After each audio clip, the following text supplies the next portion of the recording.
कल क्रिकेट की दुनिया में आप लोगों का स्वागत है। कल न्यूजीलैंड और श्रीलंका का मैच हुआ।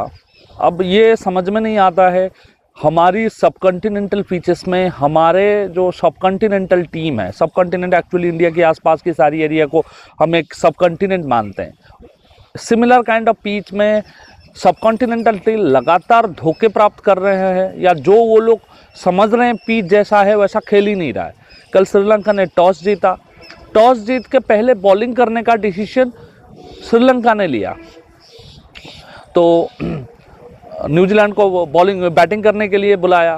तो एक पॉइंट पे उन्होंने 84 पे 6 विकेट खो दिए थे। ऐसा लग रहा था कि मैक्सिमम ये लोग 120-130 तक बना पाएंगे, बट सिचुएशन जिस तरीके से बदला, उनकी कैप्टन जो है मिचेल सेंटनर, मैंने क्रिटिसाइज भी करी थी, उनकी इंजरी प्रोन बॉडी है, परंतु उन्होंने वो करके दिखाया कि उनको क्यों कैप्टन बना के रखा है। लगातार क्यूईज, जिनको ब्लैक कैप्स कहते हैं हम लोग, उनको क्यों कैप्टन बना के रखा है। और उन्होंने एक ज़बरदस्त बारी खेलते हुए 49 रन की बारी खेलते हुए टीम को 164 पे ले गए।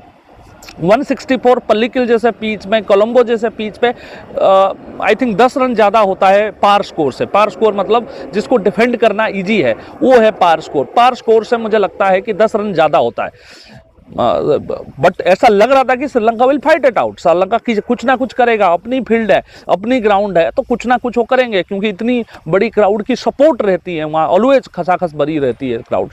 बट वो लोग the played on A defensive line. पहली 9 ओवर में तो 27, 28, 29 रन बने थे और 2 विकेट गए थे। विकेट रख के भी क्या करना, फिर दे try to hit everything out. Part time bowler आए रचिन रविंद्रन जब बॉलिंग करने लगे, उनको जब मारने का कोशिश किया, अपनी विकेट बिल्कुल ऐसे तबाह हो गए, ऐसे चले गए जैसे 4-5 विकेट ऐसे ही चले गए और 107 बनाया। तो श्रीलंका भी टूर्नामेंट से अब बाहर हो गई है।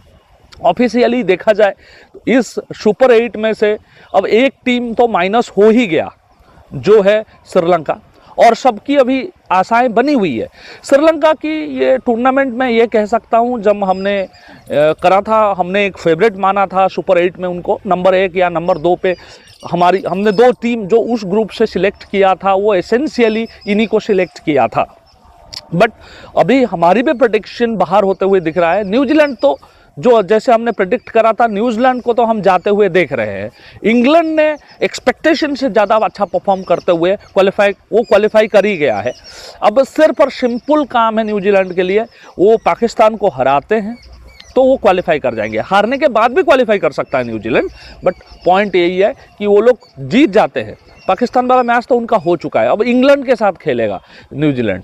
इंग्लैंड को ये हरा देते हैं या अराउंड 30-35 रन के अंदर हारते हैं तो वो क्वालिफाई कर ही रहे हैं, क्योंकि वो तब 3 पॉइंट पे होगा। पॉइंट मैटर करता है कि पाकिस्तान अपना मैच श्रीलंका के साथ जीतेगा कि नहीं जीतेगा, वो उनका एक मैच बचा है।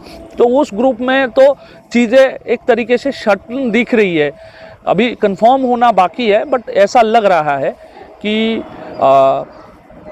न्यूजीलैंड और इंग्लैंड 1 नंबर के स्थान पे और न्यूजीलैंड 2 नंबर के स्थान पे क्वालिफाई करते हुए दिख रहे हैं। और श्रीलंका के लिए एक डिसअपॉइंटिंग टूर्नामेंट आप कह सकते हो।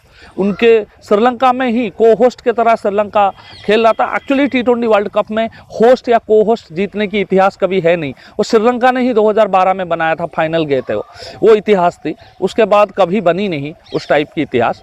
और को होस्ट तो चले गए, एक तरीके से हम भी होस्ट है, इंडिया होस्ट है। आज उनकी मैच है, उसकी प्रीव्यू दूसरे वीडियो में होगी।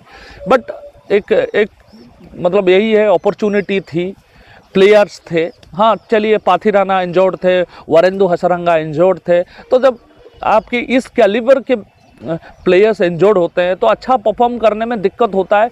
वी अंडरस्टैंड दैट कि मुश्किल हो जाती है। वरेंदु हसरंगा अपने आप में, उनकी 4 ओवर में 27-28 रन से ज़्यादा नहीं जाती, वो खुद बैटिंग भी कर लेते हैं। पाथिराना एक सुप्रीमली टैलेंटेड, जैसे मालिंगा है उस टाइप के एक कैरेक्टर है। तो वो दोनों की इंजर्ड होना और टूर्नामेंट के बीच में निश्चित रूप से उनकी जो कैंपेन है उसको एक तरीके से ठोकर लगी। न्यूजीलैंड जो कंसिस्टेंसी उनकी जानी जाती है, वो कंसिस्टेंसी उनकी दिखने लगी है। परंतु इस तरीके की कंडीशन में, इंडिया की कंडीशन में अभी भी मुझे लगता है न्यूजीलैंड टीम उतनी डेंजर टीम अभी बन नहीं पाया है। बट जैसे इस टूर्नामेंट में दिखाया कि कुछ आश्चर्यचकित करने वाले रिजल्ट्स भी हमारे आंखों के सामने आ रहे हैं। इंग्लैंड, जिसको सब लोग जानते थे कि टैलेंटेड प्लेयर हैं, बहुत चॉपिंग एंड हॉपिंग कर रहे थे, चेंजेस कर रहे थे टीम में, तो ऐसा लग रहा था कि ये जो इंस्टेबिलिटी उनको फ़र्क डालेगा। बट क्योंकि यंग टीम है और ब्रेंडन मैक्यूलम एक यंग टीम को लेके जा रहे हैं, तो उनकी अच्छा परफॉर्मेंस है।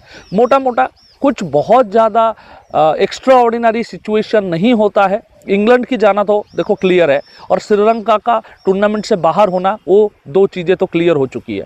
बट अभी भी पाकिस्तान के पास एक अपॉर्चुनिटी है।